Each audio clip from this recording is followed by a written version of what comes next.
and In the Club came on the radio, and then everyone just kind of stopped what they were doing, and they slowly looked over at him, and he just smiled ear to ear. No one was trying to do it. It was very awkward, but it was just like, do we acknowledge this?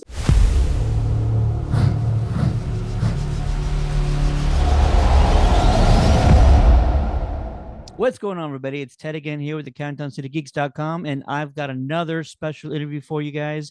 One of the stars of the upcoming film Boneyard. With me today is Michae Sirow. How you doing, sir? I'm really well. Thank you so much for the warm welcoming. Thank you for having me.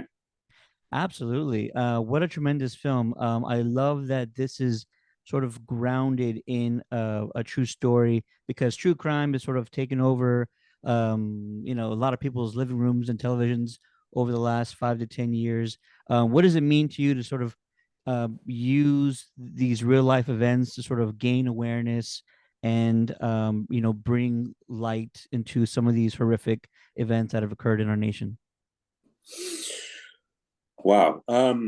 Well, I would say that, just to talk about this story in particular, I think this is sort of a similar, I had a similar question, not this question, but I would say that it's definitely something that is pretty unsettling.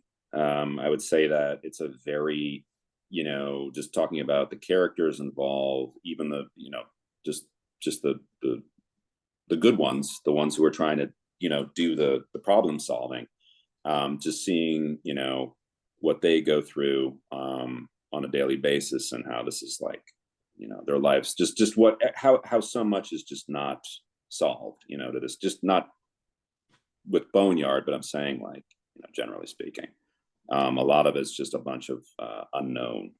So Yeah, and I think unsettling is the proper word to use, because there are probably a lot of cases that don't make, the nationwide headlines like this. And I for one did not necessarily hear about these tragedies and the mystery surrounding the West Mesa case of over in, I believe it was New Mexico, correct?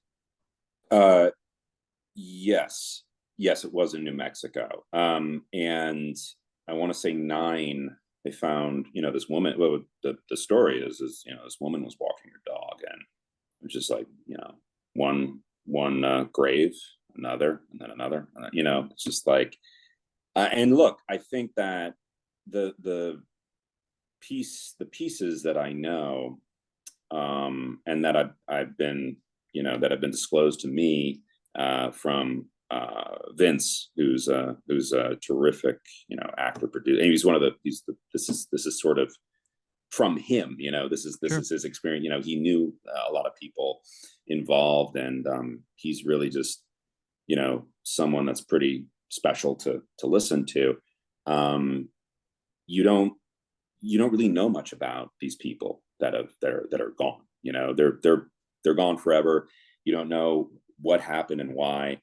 And so, what we got here in the film for, you know, uh, 89 to 92 minutes is just sort of, I think, just one piece of what, people would speculate could have happened.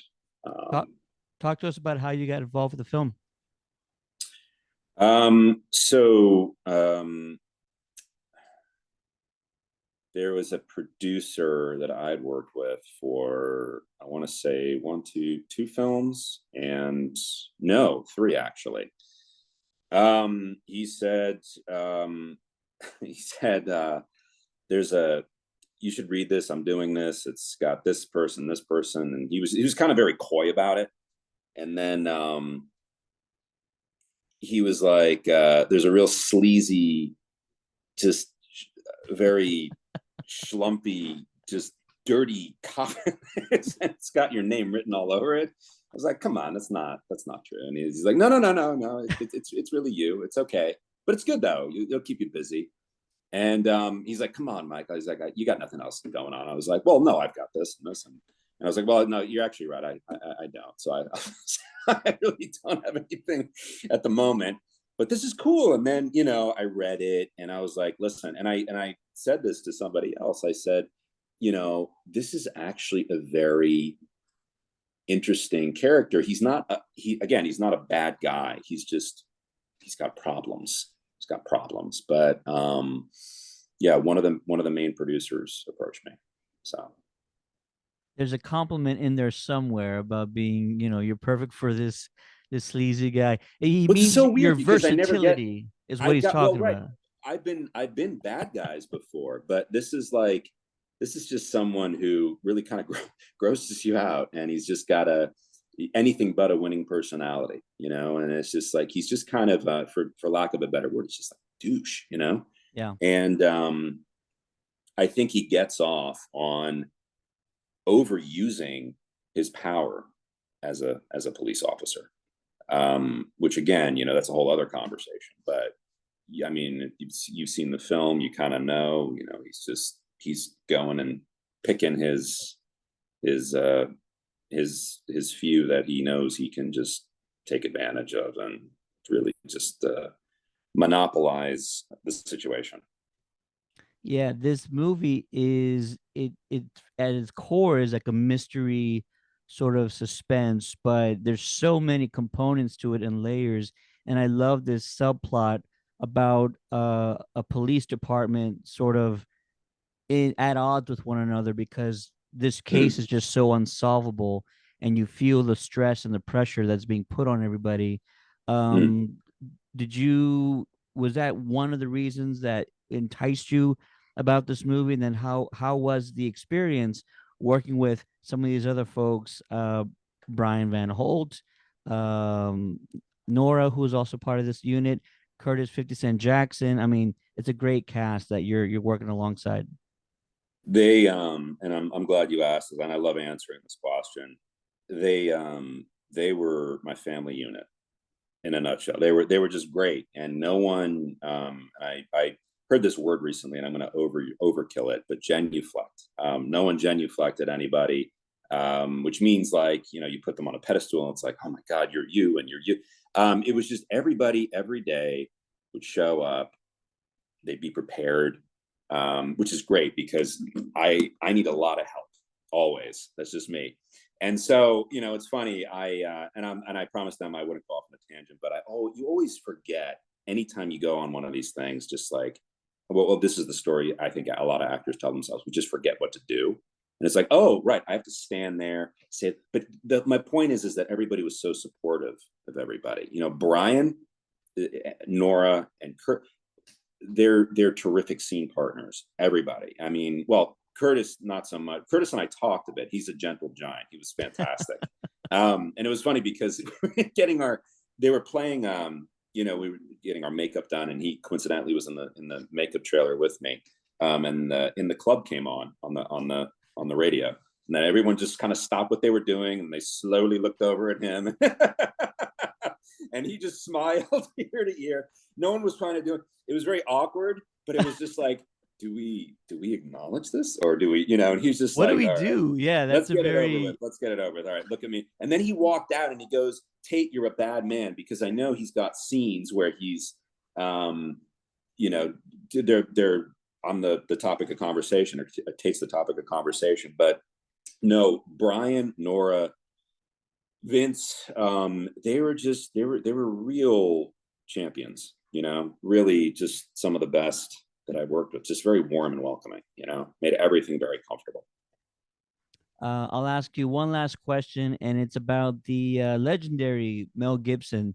This role kind of seems like it's him in his comfort zone. It's sort of Mm-hmm. a amalgamation of a few of his past characters, and of course he's playing this detective, which he's not, not used to not doing in the past. Did you get to see him work? I don't think you guys had too many scenes together, but did you at least get a chance to sort of witness him in his element, and like what really surprised you or impressed you about his work ethic? It just, the man just glows. Honestly, he just has this aura around him, and you're just standing to him. Because I was saying this to somebody else just a few minutes ago. But you just end up getting into conversation, and I'm someone who really talks a lot, but if you ask him a question or you find a topic that he's just, it just, a light bulb goes off and he'll give you his whole A to Z opinion on it. And to me, he's one of the greatest, not only actors, but directors of our generation. I mean, honestly, I mean, just, and on, you know, really, he's very vocal, because yes, you're correct in the sense that we didn't have any direct scenes together, which I made a comment to him about, and he was, I think at the time, he was oh right, he was suffering from a bad shoulder injury, and Oh so wow. he was telling me what a bad mood he was in one of the days, and he goes, "Well, count your lucky stars that you're not, because I'm really grumpy." He was kidding, but it's just very funny. He's got a great sense of humor, you know, but he knows everything about just like, you know, the lens, what you know, the lighting, all this stuff. It's just like in his mind, and he gives pointers, he gives advice, like, well, what about this? He's just a very collaborative, you know, you don't need to shower me with, you know, all the you know, gallivanting around and with the celeb bullshit. It's just like, you know, he's here, we're all in the workplace together, and you know, we're all equals together. And he was just, you know, but he's definitely someone that I would really love to work with again. I can say that. All these guys. So Absolutely. Love hearing that. Love hearing that. yeah. Boneyard is out this week on video on demand and in select theaters. Check local listings to see where you can catch it. Michael, tremendous performance, sir. Great Oh, that film. means so And much. thank you so much for taking the time to speak with me Yeah, today, thank man. you. Really greatly appreciate it. Pleasure meeting you.